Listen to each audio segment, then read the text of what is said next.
Buong pusong nakiisa sa Civic Parade at Grand Canao bilang bahagi ng pagdiriwang ng ika-124 founding anniversary ng Benguet, ang mga tauhan ng Police Regional Office Cordillera sa Benguet Provincial Capital noong Nobyembre 23, 2024.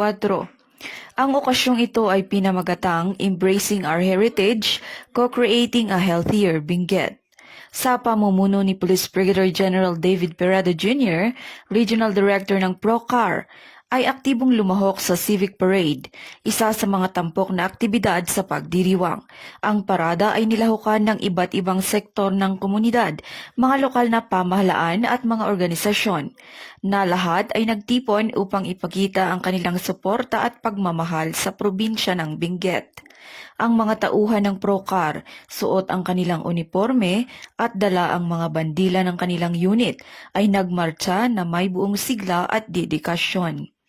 Kasunod ng parada, ginanap ang Grand Canao sa Wangal Sports Complex.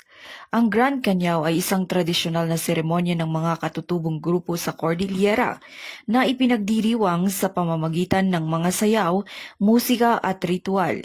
Ang pagdiriwang na ito ay nagbigay daan upang muling buhayin at ipagmalaki ang mayamang kultura at tradisyon ng Benguet. Sa mensahe ni PB Gen Peredo Jr., pinuri niya ang kahalagahan ng pagdiriwang at ang pakikilahok ng iba't ibang sektor.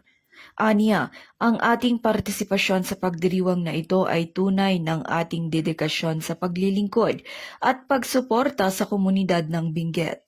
Naway magpatuloy tayong magkaisa para sa ikabubuti at ikatatagumpay ng ating probinsya.